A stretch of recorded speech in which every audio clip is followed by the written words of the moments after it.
real stories of werewolves, of Dogman history, from your emails, illustrated and animated with the democratizing magic of machine learning AI. Welcome to Scary Stories. The Dogman's Daughter. Dear Scary Stories NYC, do you know that feeling when you're completely, utterly happy, and you don't even realize it? When joy is so natural, it just feels like breathing. Well, that was my childhood, until life taught me that happiness isn't something you can store away for safekeeping. Here's what I remember most vividly. Sitting against the massive oak tree at dawn, a kid shivering in the morning mist. The way my breath would fog as I whistled our secret signal. 3 short notes that meant I'm here, I'm waiting, and please don't let this be a dream.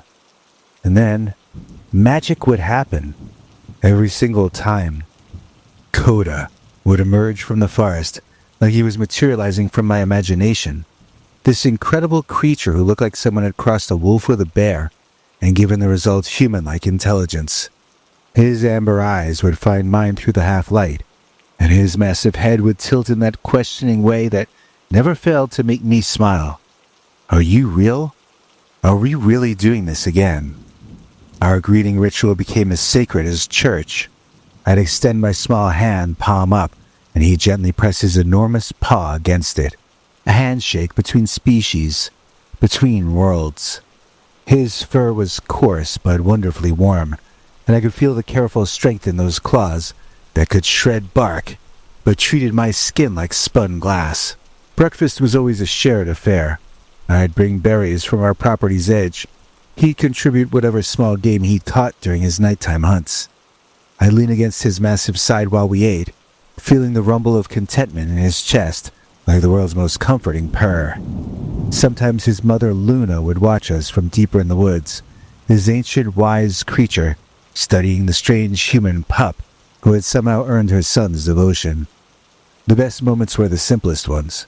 Koda resting his enormous head on my lap while I scratched behind his ears. Both of us racing through the forest together, him loping gracefully, while I crashed through underbrush like a tiny tornado. Both of us drunk on morning air and pure uncomplicated joy. What I wouldn't give to feel that weightless again. That absolute certainty that I belonged somewhere completely. That unshakable faith that happiness was as reliable as the sunrise. I thought I was living in the real world then. Now I know I was living in paradise, and I was too young to understand that paradise always has an expiration date. For 8 years until I was 20, I lived a double life. Human daughter by day, pack member by dawn and dusk. My parents never suspected their nature-loving daughter was actually communing with creatures from local legend. Koda and I developed our own language over those years, a mixture of whistles, hand signals, and that intuitive understanding that transcends species. I'd slip out before my parents woke, careful to oil the hinges on my bedroom window, and I'd meet him at our oak tree. Evening meetings were riskier, but the pull was irresistible. He was my anchor, my truest friend, my connection to something wild and pure. The first time Koda showed me his true strength, I was 14, and we'd encountered a black bear near the creek. I froze in terror, but Koda stepped between us, rising to his full height, around 8 feet of muscle and protective fury. He didn't even make a sound. He just stood there, radiating an ancient authority that made the bear reconsider its path. After it lumbered away, Koda turned to me with what I swear was a grin, as if to say, "See? You're safe with me." Luna's acceptance came gradually, but the moment I knew I truly belonged happened during a thunderstorm when I was 16. I'd been caught in the woods during a downpour, shivering and lost, when both Koda and Luna appeared through the rain. Without hesitation, Luna led us to a hidden cave I'd never seen before. Inside, she allowed me to curl up between her massive paws, while Koda pressed against my back, their combined warmth and the rumble of their breathing lulling me to sleep. I woke to find Luna grooming my hair with the same gentle care she'd shown her son. Our communication deepened over the years. Koda learned to understand my moods before I did. When I was angry, he'd lead me to a clearing where I could scream without judgment. When I was sad, he'd take me to the hidden waterfall where the mist caught rainbows, and everything felt possible again. When I was happy, he'd race with me through the forest, both of us drunk on pure joy. I brought him pieces of my human world, books with pictures he'd study intently, colored stones from our driveway, sometimes a piece of my mother's homemade bread that he would accept with almost ceremonial dignity. He shared his world in return, showing me secret clearings where deer came to drink, teaching me which berries were safe to eat, once even leading me to see a litter of fox cubs playing in a hollow log. The most magical moment came during my 17th winter. I had been sick with fever for days, barely able to drag myself to our meeting place. Kota took one look at me and disappeared into the forest. He returned with Luna and something I had never seen before, other members of their pack. 3 adults, 2 juveniles, all keeping respectful distance but clearly there for a reason. Luna approached me with a bundle of specific herbs in her mouth. Somehow she had learned which plants could help a human with fever. As I chewed the bitter leaves, the entire pack formed a circle around me, their combined body heat creating a natural sanctuary. I fell asleep surrounded by creatures who shouldn't even exist, being cared for by an intelligence that transcended species. When I woke hours later, the fever had broken. The pack was gone except for Koda and Luna, but I understood something profound had happened. I had been formally accepted not just by my friend, but by his entire family. I was now part of the pack. During my teenage years, when everything else felt uncertain and overwhelming, these moments sustained me. Koda seemed to sense my human emotional turmoil. During particularly difficult days, he'd bring me small gifts, a perfect feather, an unusually shaped stone, once a butterfly that had died naturally and looked like stained glass in the morning light. When my father passed away suddenly during my 20th year, I thought I might collapse under the weight of grief. But Koda was there, solid and warm and understanding in ways my human family couldn't be. He let me cry into his fur for hours, his presence a constant reminder that love transcends species, that some bonds are stronger than even death. I should have known then that nothing so perfect could last forever. I should have been preparing for the end, instead of assuming our friendship was as eternal as the forest itself. Here's the thing about predators. They don't always look like monsters. Sometimes they show up in expensive suits, offering solutions to problems that you didn't know you had. After Dad passed on, Mom became a ghost of herself. She'd sit at the kitchen table surrounded by bills she couldn't pay, insurance forms written in a language she never learned, making decisions she never had to make alone before. I tried to hold our family together, but honestly, I was drowning too, clinging to my dawn meetings with Koda like they were the only thing keeping me sane. And really they were. During those dark months, Koda became my lifeline. He seemed to understand human grief in ways that constantly surprised me. When I'd show up at our tree with red eyes and a breaking heart, he'd have small gifts waiting. Smooth stones, soft leaves, once even a bird's nest, lying but down so soft it felt like clouds. When I collapsed against him, sobbing, he'd sit perfectly still, letting me soak his fur with tears while making these low, comforting sounds that I'd never heard before. That was when Marcus appeared, Mom's grief support leader, with his practiced empathy and solutions for everything. He was all that Dad had not been, polished, confident, full of quick answers. Mom married him against my wishes only 6 months after they met, and I should have seen the red flags. But grief makes you stupid, and desperate people make terrible decisions.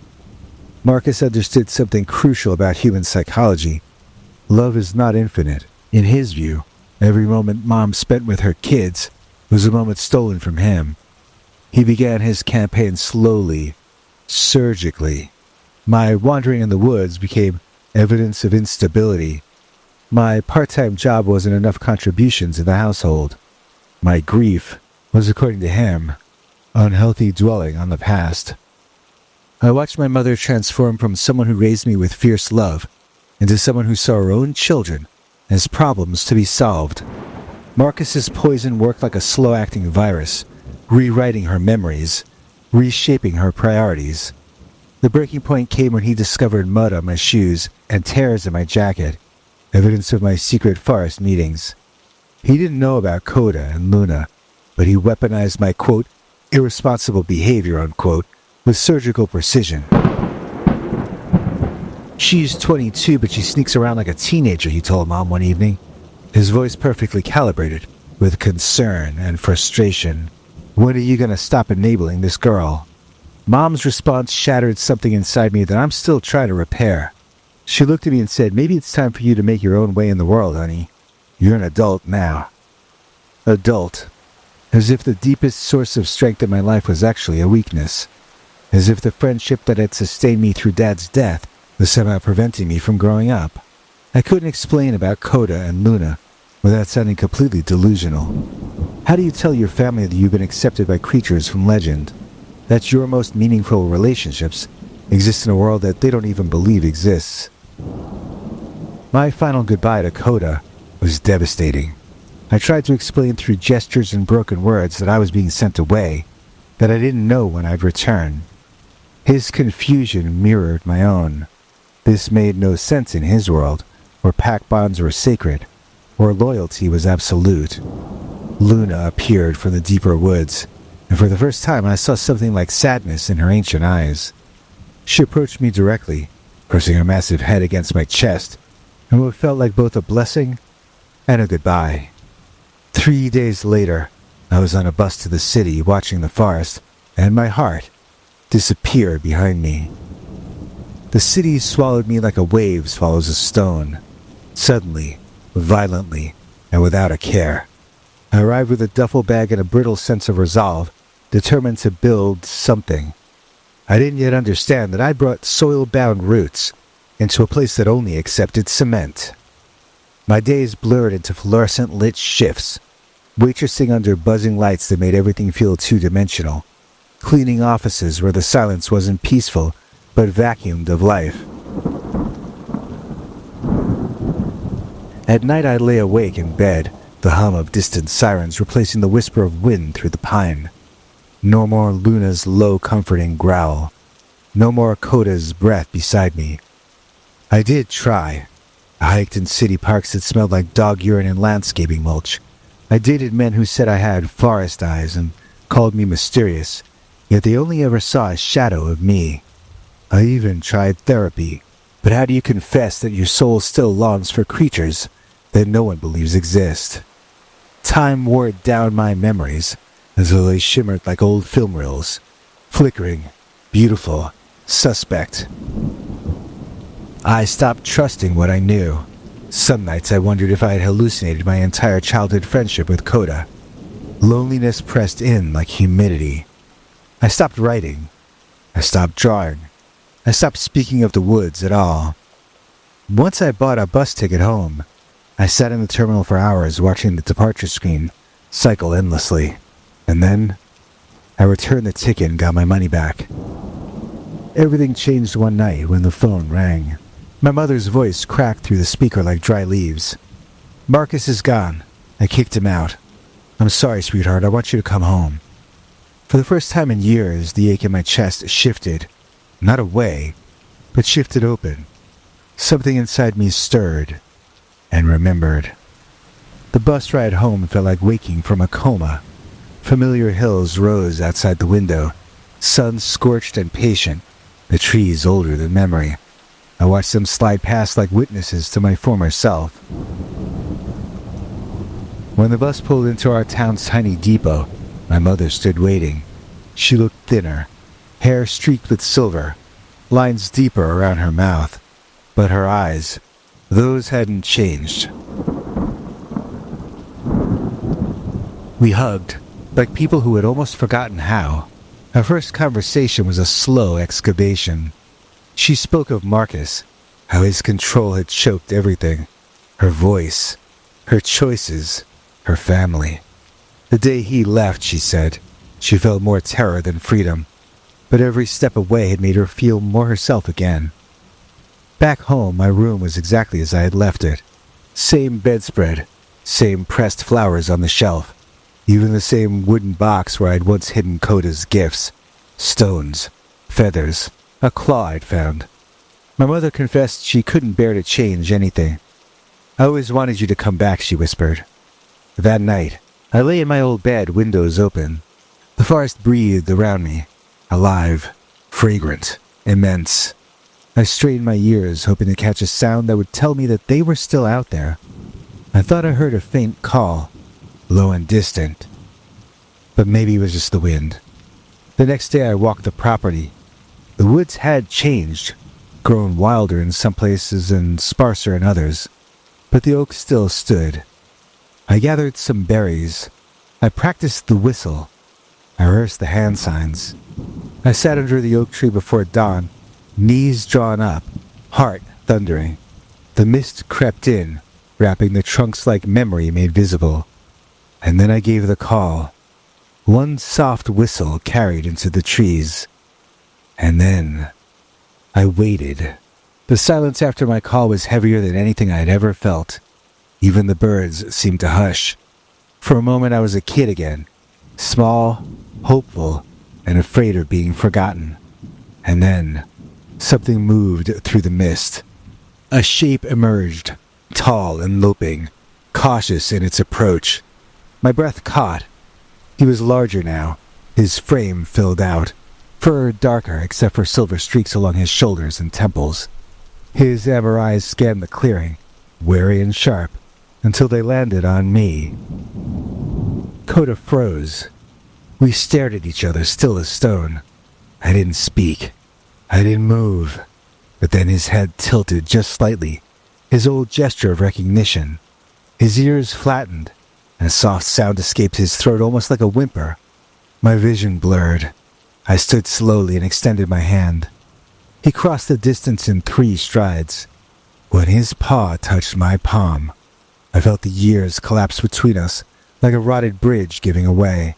I touched his fur, coarse and warm, alive, and my chest finally loosened. His nose brushed my shoulder, his breath shaky. He remembered. And then came Luna. She moved with grace, her silver muzzle a map of time. Her eyes held the same ancient patience, but something new flickered there too. A sense of relief. She came close enough to touch and lowered her head. I reached up and rested my forehead against hers. She chuffed quietly and began to groom my hair, just as she had when I was a girl. I broke then, silent tears spilling over as I knelt between them, wrapped in memory and forgiveness. We shared breakfast like old times. I brought berries. We sat in a loose triangle, hands and paws moving in familiar rhythms. No words. None needed.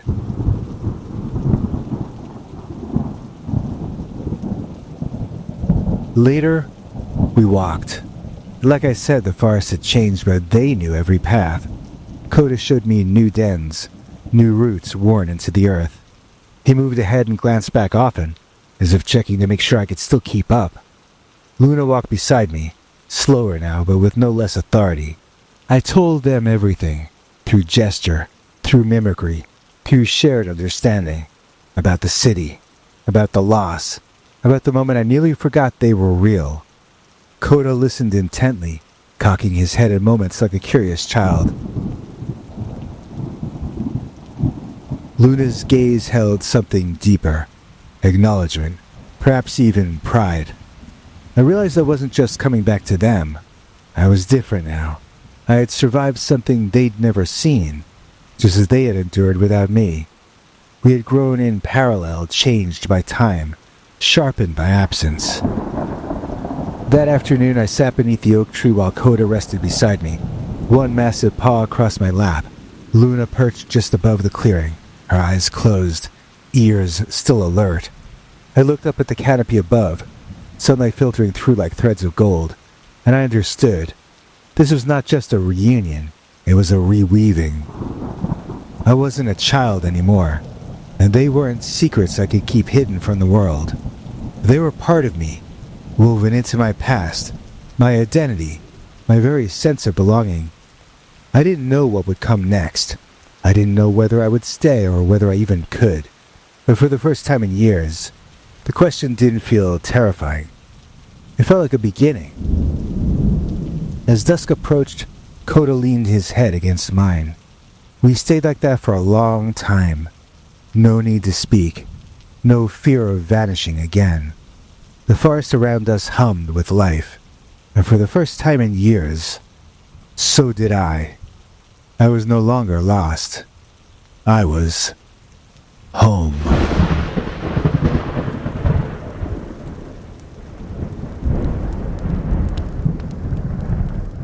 There's no time for hawing and hemming. Our EP today is Mr. James Fleming. Please join me in thanking tonight's executive producer, James Fleming, for making this episode possible. As a channel member, James got to see yesterday's all-new secret uncensored members-only Dogman story. If you'd like to check it out as well, then listen to what our international TV spokesmongrel, Henry Lee Dogman, has to say. Hank? Thanks, Biggie. And thanks to all of you for watching this far. If you liked it, please click like. If you'd like to see more of our work, please subscribe. And also click that bell icon if you'd like to be notified when we put out a new episode. To become an executive producer, you can donate to us through the thanks button under each of our videos or through our paypal.me/PeterBernard209 page.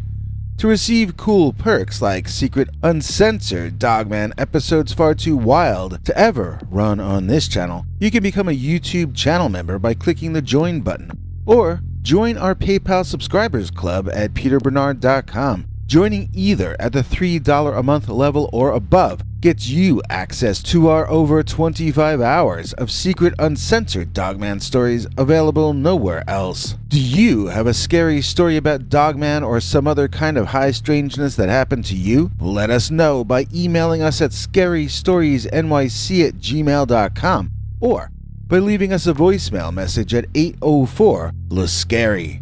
You may need to call back on that one. It cuts off after, I think, 3 minutes. And if you don't want to do any of that stuff, thank you for simply watching to the end. Good night, and have a scary tomorrow.